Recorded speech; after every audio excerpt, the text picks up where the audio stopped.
Que soit la Roumanie avec une décision politique, on a interdit l'IVG, ou dans un contexte très médical avec accès aux soins, mais dans lequel il y a la même solitude des femmes face aux différentes contraceptions, peut-être qu'il y a quelque chose qu'on pourrait faire. J'apprends le tabou de la vasectomie. Parce que la vasectomie, c'est un tabou. On ne fait pas de vasectomie, on n'en parle pas. Donc, on ne fait pas de vasectomie parce qu'en France, en 1998, la vasectomie est une mutilation dans le Code civil. Et c'est cette vasectomie difficile, compliquée, hématome, cette vasectomie a quand même sauvé le couple. Et ça a été pour moi une révélation. Tiens, que les hommes s'impliquent. La vie n'est pas juste. Il n'y a pas d'équité, mais peut-être qu'on peut faire un tout petit peu d'égalité. Bonjour, je m'appelle Vincent Hyperton. Je suis urologue et vasectomiste. Et ma vie, c'est un itinéraire. C'est l'itinéraire d'un vasectomiste gâté par la vie. Et je vais vous raconter mon histoire. Pourquoi je fais des vasectomies? Il y a beaucoup d'hommes, beaucoup de collègues qui me questionnent. Toi, t'es vasectomiste, mais pourquoi faire? T'es urologue. C'est un peu dommage. Tes compétences, c'est mieux opérer des cancers de la prostate, ça guérit. Et toi, tu fais que des vasectomies. C'est une chirurgie qui est plutôt simple. Je réponds à ça par une question à des collègues. Savez-vous, messieurs, combien d'hommes souffrent ou meurent à cause de la grossesse, de l'accouchement? Combien? Quel est le risque? 0. Et chez les femmes, est-ce que c'est la même chose? Tous les 4 jours, une femme meurt à cause de l'accouchement, à cause de la grossesse et des suites de couches. Vous voyez? La vie n'est pas juste. Et quand j'entends les hommes, moi, la vasectomie, jamais de la vie. Vasectomie.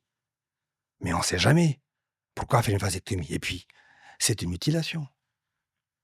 Est-ce qu'une femme se pose ces questions? Est-ce qu'une femme a dans sa tête, lorsqu'elle va voir son gynécologue pour la pilule, elle se dit « Ok, j'ai la pilule, c'est des bonbons, c'est magnifique, c'est fantastique. » Est-ce qu'une femme qui va voir le gynécologue pour le stérilet, comment ça se passe? C'est le gynéco, il a rendez-vous à 14 heures. Donc, il part en toute vitesse de la réunion du matin, parce qu'à 16 heures, il doit chercher le petit à l'école. Donc, elle court, elle va vite. Tout ça pourquoi? Elle arrive chez le gynéco, elle s'installe sur la table, hop, c'est cool. Elle est déshabillée, elle est nue, il fait froid, hop, le spéculum, nickel. Et puis, la pince de Pozzi. Vous savez ce que c'est la pince de Pozzi? Vous savez ce que c'est? Un truc qui attrape le col. Est-ce qu'elle dit « Ah, moi jamais, moi je veux une anesthésie, docteur ?» Non. Elle serre les fesses, elle serre les dents, ça fait mal, mais c'est pas grave. Elle a son stérilet. Quand j'étais gynécologue, les femmes qui consultaient étaient seules. Dans la salle d'attente du gynécologue, il n'y a jamais de mecs. Qui sont les mecs? De temps en temps, il y avait un qui était perdu un petit peu, voilà. Mais la plupart, ils sont pas là. Parce que le mec travaille, évidemment. Il est responsable, il a une grosse responsabilité. Mais la femme, ouais, c'est un problème de la femme. Donc le problème de la contraception, c'est la solitude. Parce que la femme, elle gère seule la pilule, elle gère seule le gynécologue, elle gère seule la charge mentale, la crainte, tout le retard de règles, le stress, tout ça. Et les hommes, ils ont que la partie sympa. Ouais. Et puis, quand madame ne peut pas, elle n'a pas envie, etc. Hop, chérie, t'as pas envie. Excuse-moi, c'est comme ça.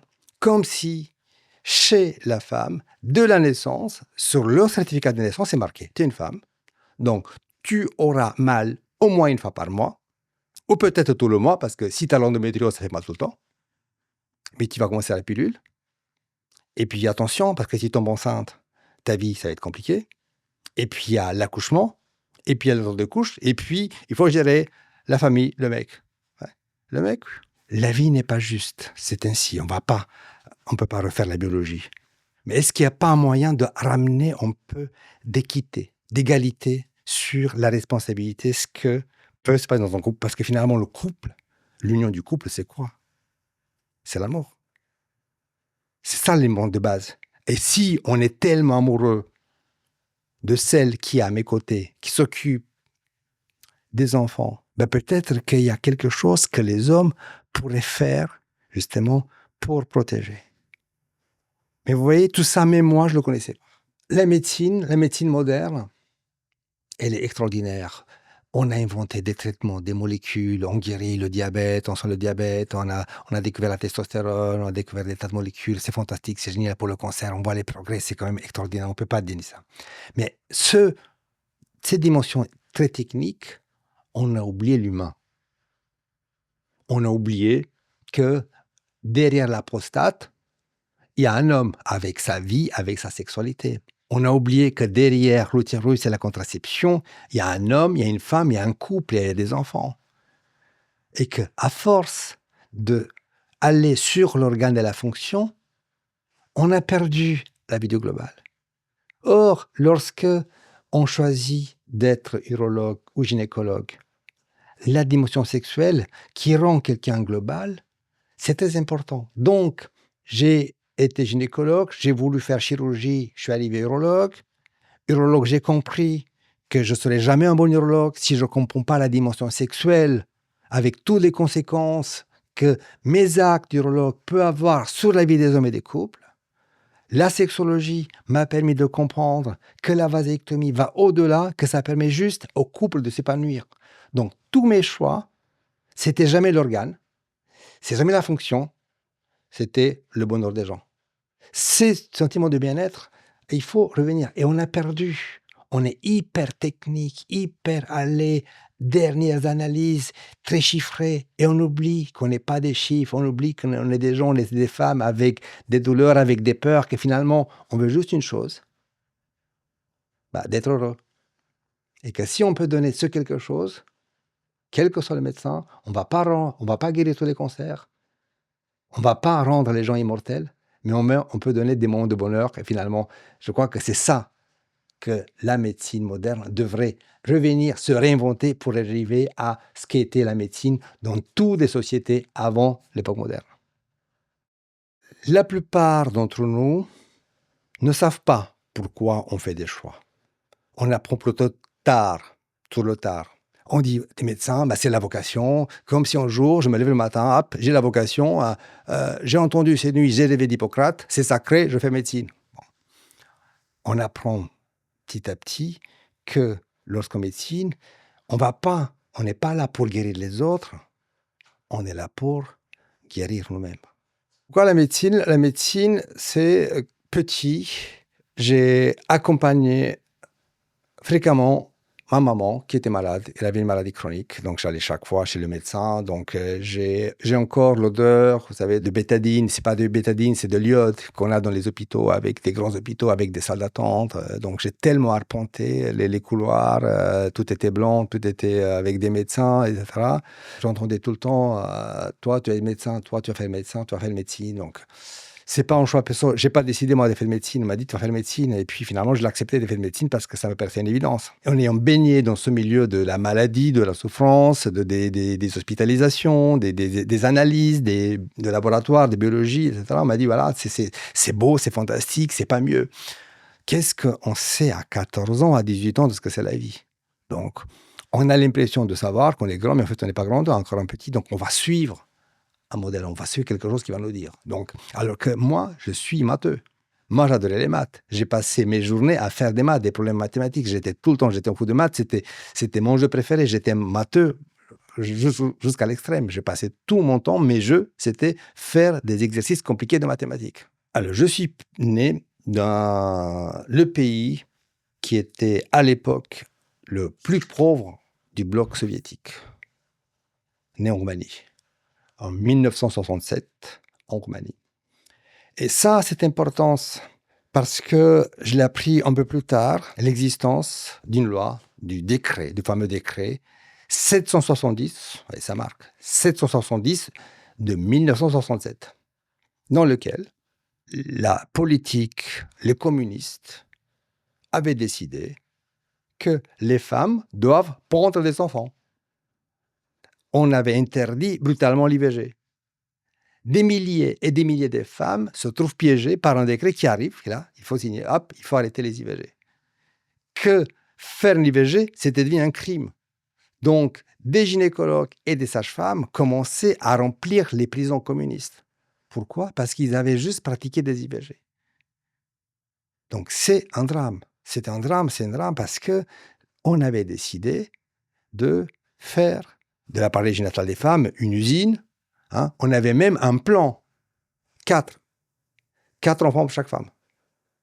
On avait même un plan sur la démographie roumaine, hein, parce qu'on voulait faire une grande Roumanie. Ça allait tellement loin que des gynécologues proposaient des suivis gynécologiques dans les entreprises.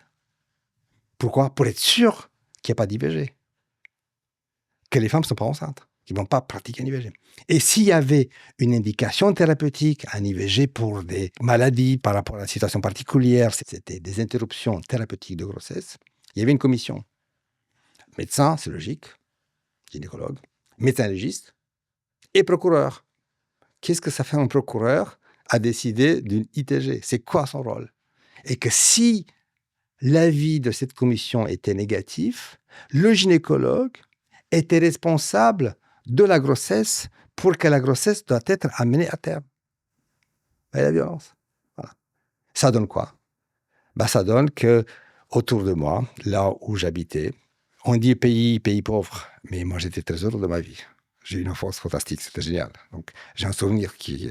Mais autour de moi, il y avait des familles, 4, 5 enfants, dans des petits appartements, 2 pièces.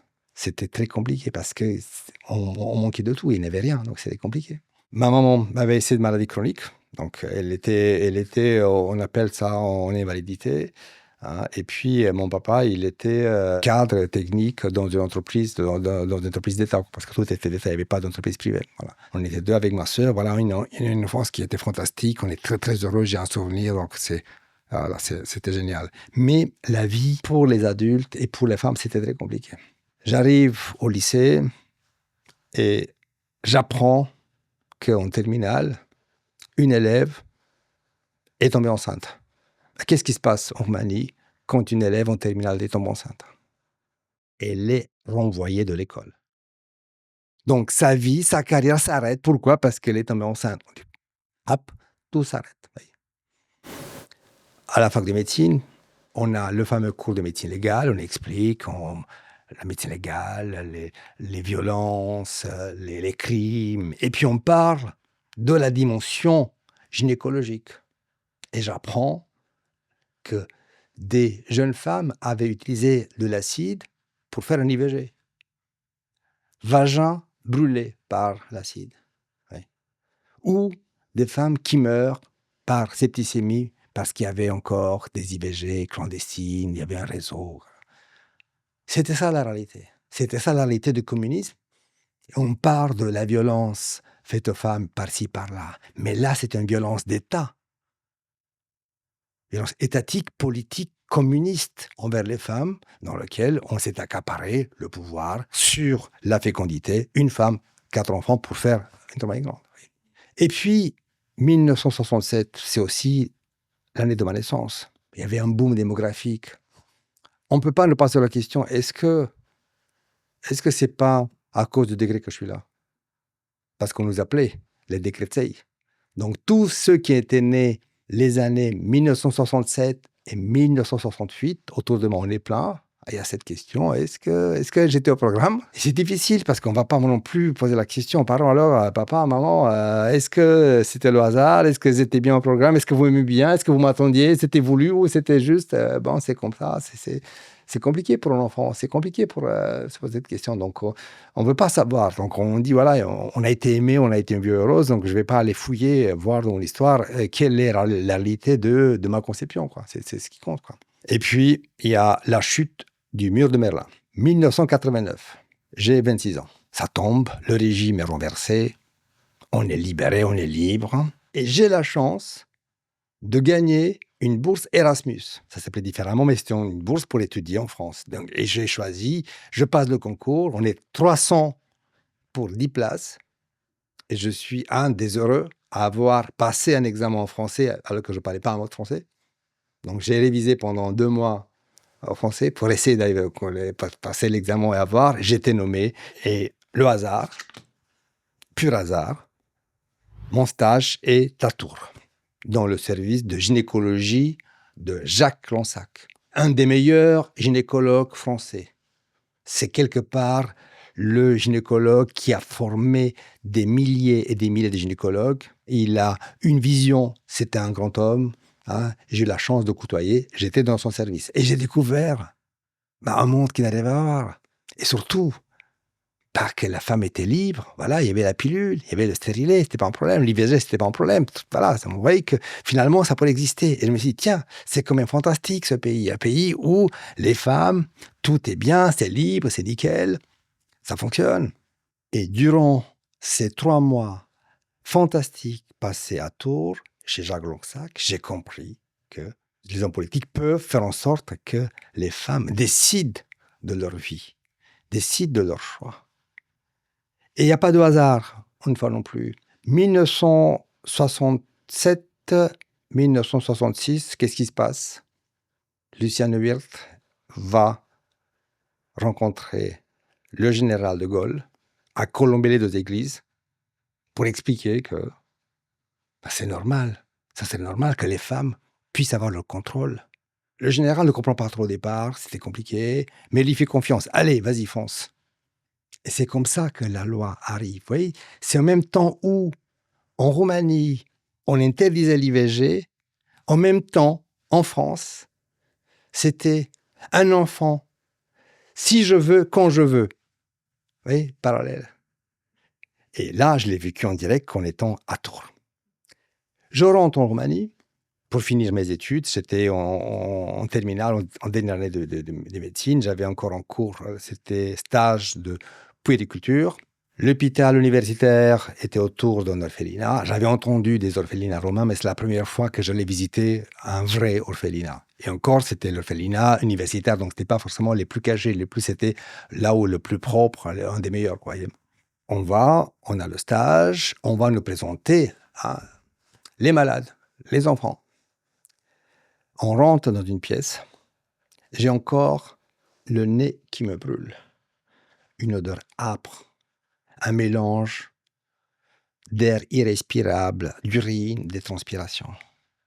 Il y avait un salon grand, énorme, quasiment sans lumière parce qu'il n'y avait pas de rideau, mais il y avait du papier collé sur les vitres pour faire, soi-disant, un peu opaque. Les enfants étaient entassés à 2 ou à 3 dans des lits à barreaux. Ils n'étaient pas malnutris parce qu'il n'y avait pas de malnutrition. Ils étaient bien nourris, ce n'était pas le problème. Mais c'était des enfants que probablement personne n'a tenus dans les bras. Ils étaient avec un regard vide. Tu parlais avec eux, mais ils ne comprenaient pas. Ils te regardaient à travers. Parfois, il y avait du strabisme. Voilà, avec une odeur épouvantable. En fait, c'était la seule fois où on est rentré dans le salon. On n'est plus jamais allé. Ce drame de la Roumanie, de cette loi, de ce décret, 770. Et quand j'entends encore ici et là qu'il faudrait à nouveau interdire les IVG, qu'il faut faire un contrôle de naissance, il suffit d'aller voir qu'est-ce que ça donne. C'est une expérience à taille réelle de ce qui se passe lorsque les politiques, déconnectés par pure idéologie, vont décider ce qui se passe dans la vie des uns et des autres. Je ne défends pas l'IVG. Ce n'est pas du tout mon propos. Mais je défends le droit qu'une femme puisse décider de sa vie. Ça marque. Ça, on ne l'oublie pas. Hein. Je n'ai pas fait le choix de la vasectomie parce que, mais probablement, quelque part, ça m'a marqué dans mon parcours. Mais je l'ai compris très tard. Après Tours, Roumanie, je passe le concours d'internat. Je suis nommé interne en gynécologie à Bordeaux. Première garde, à minuit, on m'appelle. Je réponds, viens vite au bloc. Pas de message, viens vite. Je cours. J'ai bien commencé ma gynécologie, c'était une rupture utérine. C'était 7e grossesse, chez une femme qui avait déjà eu plusieurs césariennes. Ça a explosé dans le ventre. Elle était au 7e mois de grossesse. En arrivant, on ouvre, j'ai le sang sur le visage parce que l'artère utérine était rompue. On a sauvé la maman de justesse, mais pas le bébé. Voilà. Là, boum. C'est bien la gynécologie, finalement. C'est bien parce que les femmes ont leur choix, à condition que il y a quand même que les choses soient faites. À cette femme, manifestement, on n'a jamais proposé une contraception, voire une ligature des trompes. Ouais, voilà. Donc voilà. Et tu te rends compte, là, je commence la gynécologie en disant oui, la grossesse aussi, elle tue ou elle peut tuer. Hein. Et finalement, ça se passe bien, je découvre la gynécologie, c'est bien, et puis je découvre, c'est fantastique, faire naître des bébés, tu vois, les bébés qui sortent, qui pleurent, les mamans, les papas, c'est super, c'est génial, c'est fantastique. Et puis, j'assure des consultations de gynécologie, des consultations dites sans rendez-vous. Et puis, il y a une jeune étudiante italienne qui vient me voir. Elle a pas de rendez-vous chez le gynécologue. Est-ce que je peux lui faire juste une ordonnance? Bah, c'est la consultation. J'étais le médecin. Je fais juste la prescription pour sa pilule. Elle partait en Italie. Elle revient d'Italie. Elle a du mal à respirer. En fait, elle avait fait une embolie pulmonaire. N'ayant pas accès à son dossier, j'ai juste copié la pilule qu'il avait déjà auparavant, mais jamais des complications. Manifestement, le trajet en voiture a créé une thrombose, embolie pulmonaire. Pareil, elle a été sauvée de justesse. Donc la pilule donne des embolies pulmonaires. Là, on le sait maintenant. Il y a des datas. On sait que tous les ans, il y a 20 décès par an liés à la pilule. Est-ce que vous le saviez ça?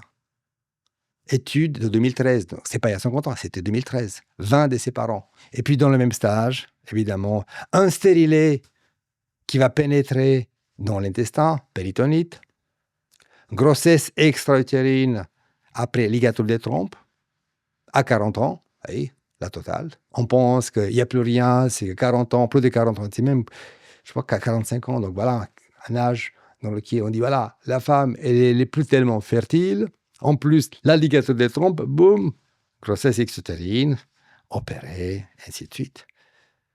Donc finalement, que soit la Roumanie avec une décision politique, on a interdit l'IVG, ou dans un contexte très médical avec accès aux soins, mais dans lequel il y a la même solitude des femmes face aux différentes contraceptions, peut-être qu'il y a quelque chose qu'on pourrait faire. Finalement, je passe à nouveau le concours d'internat parce que, vous voyez, je suis un interne insatisfait, je veux toujours plus. Je voulais aller dans une dimension très chirurgicale. Je quitte Bordeaux pour venir à Paris faire urologie. En 1998, c'est l'année de la Coupe du Monde. Je me rappelle comme hier, là, la France est championne du Coupe du Monde. Et en même temps, je suis nommé interne des hôpitaux de Paris. À 31 ans, je commence mon deuxième internat. Donc, j'étais 6 ans de médecine, 4 ans de gynécologie et commence un internat de 5 ans. Et puis, j'apprends dans l'encyclopédie médico-chirurgicale qui est écrite par un des chefs de clinique de l'époque. Il me file le fascicule avec la vasectomie. Et j'apprends que ça existe, vasectomie. Mais dès qu'on parle concrètement, j'apprends le tabou de la vasectomie. Parce que la vasectomie, c'est un tabou. On ne fait pas de vasectomie, on n'en parle pas. De temps en temps, s'il y avait des vasectomies, c'est un peu caché.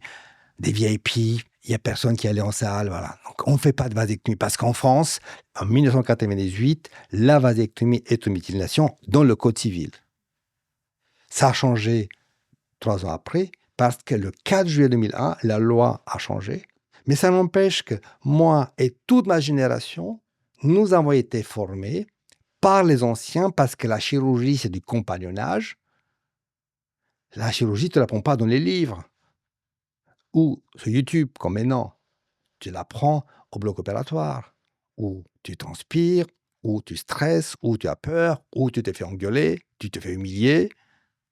Mais c'est du compagnonnage, comme tous les métiers manuels. Et donc, on ne faisait pas de vasectomie. Donc, je n'ai jamais vu de vasectomie dans ma formation d'interne. Jamais vu de vasectomie. J'ai une anecdote assez marquante.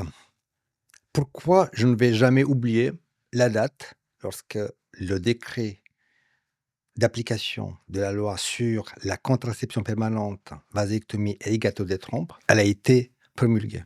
Le 4 juillet 2001, à la maternité, j'ai donné le bain à ma fille. Une date qui marque. Désolé. Je suis désolé. Je me suis levé là-bas à la maternité, c'est plus fort. Bah ouais. Oh. Bah ouais, c'est beau, hein. Oui, vous étiez destiné finalement. Bah, enfin, voilà, c'est tout un tas de choses qui font que, voilà, voilà, c'est pour ça que je dis il n'y a pas de hasard. Plus tard, je commence à faire un peu de sexologie, je suis un sexologue, et un jour, il y a un couple qui arrive en thérapie de couple. Deux enfants, ça faisait 4, ils avaient 40 ans. Madame fumait et le gynéco avait décidé, et il avait raison de dire, j'arrête la pilule. Il a éventuellement proposé le stérilet, mais madame a dit, pas la peine. Les gâteaux de trompe, pas la peine. Donc, le mec, il se tape la capote. Ça tue le plaisir, ça tue l'amour. Le retrait, la même chose. Quand un homme a perdu l'usage de la capote, du préservatif, lorsque commence à douter, il y a un cercle vicieux de pensée automatique. Il n'y arrive plus. Évidemment, on a des traitements, on avait les traitements qu'on donne aujourd'hui, ça fonctionne. Avec le Viagra et les équivalents, ça marchait très bien. Mais il me dit, à 40 ans, je suis obligé de prendre toute ma vie, mais c'est pas la peine. Donc, il ne comprenait pas quel était son problème. Et en fait, le problème, c'était la contraception.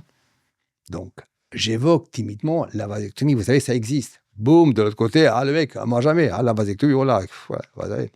Donc, j'ai dit aux patients dans le couple, écoutez, il n'y a pas beaucoup d'alternatives. Voici la prescription de Viagra pendant 6 mois. Vous réfléchissez. Si un jour vous voulez changer d'avis, venez me voir. 15 jours après, ils reviennent. Et mes docteurs, on a discuté, on a réfléchi. On est prêt pour la vasectomie. Mais là, problème. Comment je fais une vasectomie? J'avais jamais fait des vasectomies. Comment on fait une vasectomie? Bien sûr qu'on sait faire. Bien sûr, c'est une chirurgie simple parce que la chirurgie, on a opéré tellement des testicules. D'ailleurs, c'est la chirurgie de l'interne. Mais moi, j'avais trouvé qu'il existe une technique sans scalpel. Je dis peut-être qu'on peut faire autrement, sans scalpel. Mais je n'ai jamais vu, donc je ne savais pas comment on fait cette vasectomie sans scalpel. Je trouve au manuel, je me dis tiens, ça n'est pas très con, vu ce que je sais faire, ça va marcher, donc hyper confiant, le chirurgien zen, top, nickel. Le grand chirurgien parisien qui a opéré des prostates, qui n'a pas peur, qui sait faire. J'arrive au bloc opératoire, mais avant le bloc opératoire, il y a le staff. C'est que chaque semaine, on discute du programme opératoire de la semaine suivante. Et on me dit, c'est quoi ce malade? C'est qui? J'ai écouté, c'est une vasectomie. Ah bon? Et l'anesthésiste, alors tu fais comme anesthésie? J'ai dit, écoute, très léger, tu vas voir, ça dure 15 minutes, 20 minutes. T'es sûr? Oui, tu verras, 15-20 minutes. Le jour J, on va au bloc opératoire, j'avais pas les instruments, donc j'ai sorti tout l'arsenal parce que j'avais pas les bons outils. Je pensais avoir trouvé des instruments équivalents. Mais si tu n'as pas les instruments décrits pour la vasectomie sans scalpel, tu ne peux pas faire une vasectomie sans scalpel. C'est une loi, c'est comme ça fonctionne en chirurgie. Donc je commence à faire la chirurgie, la vasectomie, j'ouvre, ça commence à saigner. 1 heure après, l'anesthésiste, Frédéric, caractère fort de cochon. Alors, hypertension, ta vasectomie de 15 minutes, t'en as encore pour longtemps? Ouais, j'ai pour longtemps, j'ai pas encore fini. 2 heures. 2 heures.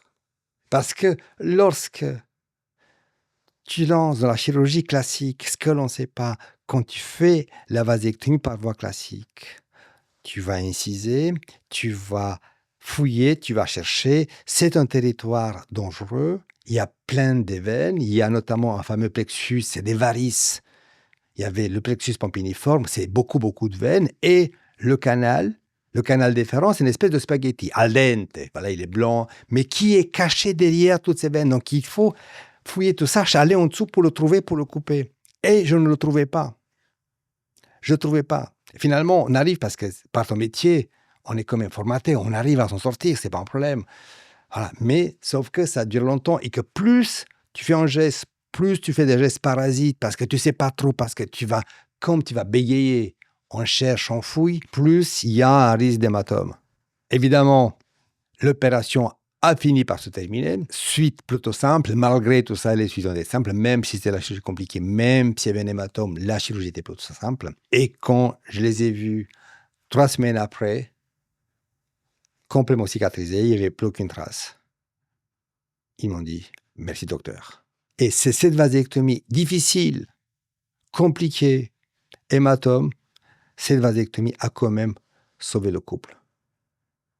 Et ça a été pour moi une révélation. Tiens, finalement, peut-être que la vasectomie pourrait faire en sorte qu'on amène ces dimensions, que les hommes s'impliquent davantage, amener, la vie n'est pas juste, il n'y a pas d'équité, mais peut-être qu'on peut faire un tout petit peu d'égalité en proposant aux hommes une chirurgie, mais il faut que ce soit une chirurgie qui soit beaucoup plus simple. C'est pas acceptable faire une chirurgie qui peut être faite simple, de faire compliqué. Et la vasectomie sans scalpel, les complications sont exceptionnelles. La chirurgie, c'est très rapide. Et donc, quelques années après, j'ouvre mon centre de vasectomie. Le centre de vasectomie de la clinique de Turin, parce que je quitte l'hôpital, je suis installé en libéral. Pourquoi? Parce que je voulais avoir ma propre décision. Je voulais plus subir les décisions parce que à l'hôpital, je n'avais pas la possibilité de faire une vasectomie à anesthésie locale. Je n'avais pas la possibilité de faire son scalpel parce qu'il fallait acheter les instruments, et donc on ne peut pas acheter les instruments. Pourquoi il faut faire l'anesthésie générale à l'hôpital? Pour payer. Parce que c'est le fonctionnement de l'assurance maladie. Et que malgré tout, ce n'est pas si mauvais que ça.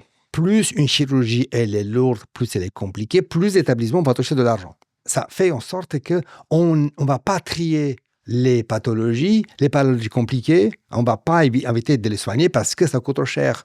Et c'est un petit peu l'opposé du dogmatisme des pays anglo-saxons. On ne regarde que le coût direct, coût et éventuellement des complications. On a une vasectomie sans scalpel, elle est courte, elle est rapide, les complications exceptionnelles, donc il n'est pas payé. On fait la vasectomie à anesthésie générale 10 fois plus. Et on fait la ligature des trompes beaucoup plus que la vasectomie. Ouais. Donc, après, on dit c'est pas parce que c'est le fonctionnement de l'assurance maladie, c'est ainsi. Voilà. Ça serait bien qu'on puisse faire autrement, mais c'est ainsi. Donc, aujourd'hui, on fait à l'hôpital essentiellement des vasectomies anesthésie générale. Et je ne voulais pas ça. Donc, j'ai quitté l'hôpital et première mesure en m'installant en libéral, c'était j'ai négocié avec la clinique. La clinique n'a pas été tout à fait d'emblée d'accord, mais finalement, ils ont accepté, à condition que j'achète moi les instruments. Et il n'y avait pas de fabricants en France parce que personne ne le faisait. Donc, il a fallu commander. À l'étranger, j'ai trouvé un fabricant en Allemagne qui m'a fabriqué les instruments. Après, j'ai voulu renouveler. Il avait fermé. J'ai trouvé un autre fabricant, c'était en Suisse. Sauf que la Suisse n'était pas l'Union européenne. Donc, pour qu'il soit marqué, ça coûte très cher. Il y a les droits de douane. Donc, j'ai eu pour des dizaines de milliers d'euros pour acheter les instruments. Parce qu'il n'y avait pas. J'ai mis ça à la clinique. Au départ, c'était compliqué parce qu'on ne comprenait pas. Tu fais des vasectomies, c'est ça. Même les infirmières, voilà. Donc, c'était un geste, c'était bizarre. On était en France en 2016. Et on a du mal encore à parler de la vasectomie. Et finalement, ça se met petit à petit. J'ai 3 malades, j'ai 4. 5, 6. Il y a la bouche à oreille qui fonctionne, parce qu'en France, on ne peut pas faire de la publicité, ça fonctionne, les gens sont contents, je vois que ça marche très bien. À part quelques sédations très très légères, la plupart des gens, ça se passe en anesthésie locale, 7, 8, 10 minutes. Quand c'est compliqué, c'est 12 minutes, voilà, ça reste, c'est quand même très rapide. Le niveau des douleurs, il n'y en a pas, etc. Mais il manquait un élément, comment on répare? Parce que finalement, tu dis aux gens, que ce n'est pas définitif qu'on peut réparer, mais je n'avais pas la maîtrise de la technique. J'étais invité voir Doug Stein. Doug Stein, c'est le champion américain, c'est le king of the vasectomy. Doug Stein, il exerce en Floride et en Colorado. Donc, tous les mois de janvier, il m'invite. Donc, on a le collège, on se rend compte de tous les vasectomistes fous de la planète. Il y a des Chiliens, il y a des Anglais, il y a des Allemands. J'ai additionné le nombre de vasectomies faites par tout le groupe. On est quelque part à 500 000 vasectomies. Donc, on a l'expérience de 500 000 vasectomies. Et Doug Stein m'a montré la technique parce que lui, il est urologue. Il fait la vasectomie et la vasectomie reverso. Vous savez, la réparation, restaurer la fertilité après vasectomie. Ça marche si bien qu'une vaso, réparer une vasectomie le 27 janvier. Le 6 décembre, je reçois le faire-part avec le bébé qui naît. Donc, la vasectomie, on dit que c'est définitif. Non, ce n'est pas définitif. La vasectomie est réversible. C'est l'âge qui n'est pas réversible. Donc, plus le temps passe entre la vasectomie et le moment où on décide de changer d'avis, moins ça va fonctionner. Et c'est l'âge de monsieur, c'est le temps et aussi l'âge et la fertilité de madame. Parce que finalement, ça compte aussi dans la réussite d'une vasectomie. Donc voilà, que quelqu'un qui fait une vasectomie, s'il va conserver, il conserve à 30 ans, toute sa vie, au sécos, dans le congèle, aura des spermatozoïdes de 30 ans. C'est pourquoi on conseille aux hommes qui ont des doutes sur leur parentalité future, conserver. Vous voyez, sur Google, on me dit, tu as beaucoup d'avis, tu n'as que de 5 sur 5. Tu les as achetés. Je crois que c'est assez compliqué d'acheter 170 avis à 5 sur 5. Ça, c'est compliqué. Donc, on peut acheter quelques-uns avec tes amis, mais à un moment donné, même Google doit se rendre compte. C'est des avis de vraies passions qui signent avec leur nom. Et surtout, il y a mode. C'est le seul avis d'une compagne qui dit, ça fait 40 ans que les femmes les assurent. Peut-être qu'il est temps que les hommes passent aussi à l'acte. Et que pour elles, c'est un geste d'amour. Il n'y a pas plus d'amour que ça. Donc, messieurs, allez-y. C'est ça que je veux dire aux gens qui doutent, aux hommes qui doutent. Il faut voir les étoiles que je devine dans les yeux des compagnes lorsque le mec arrive, j'ai fait la vasectomie parce que c'est le choix, parce qu'il est amoureux. C'est pas fantastique. Le couple, il a atteint un âge dans lequel c'est bon la parentalité. C'est bien, on a les enfants, il n'y a plus de place, on va pas changer de voiture, on va pas changer d'appartement, il y a bien, on est nickel, il n'y a plus de place pour un troisième, quatrième, cinquième. Et que de toute manière, voilà, on a notre vie, on l'aime, on les aime, c'est génial. Et peut-être qu'il est temps à revenir ce qu'on était au tout début, juste des amants. Que la sexualité revienne à nouveau naturelle et que lorsque la charge mentale s'en va, lorsqu'il y a un lien renforcé par ce choix, par cette responsabilité de la contraception, le couple repart de nouveau, un nouvel élan, c'est génial, c'est fantastique. Donc, vous voyez, c'est tout ça, ça qui donne du sens. Et finalement, quand je vois qu'au début, j'avais l'impression que c'est compliqué, vous voyez, les hommes sont là. On dit que les hommes ne veulent pas la vasectomie. Les hommes sont prêts. Il n'y avait pas la technique. Il fallait leur proposer la technique qui fonctionne, rapide, peu de complications, éviter tant que possible le séjour, l'hospitalisation et l'anesthésie générale. Mais lorsque ça existe, d'ailleurs on le voit, les chiffres sont là. Mon activité a explosé. Et partout en France, on fait des vasectomies, qu'elles soient anesthésie générale ou locale, on fait de plus en plus de vasectomies. Parce que finalement, la vasectomie, en fin de compte, ce n'est rien d'autre qu'un acte d'amour.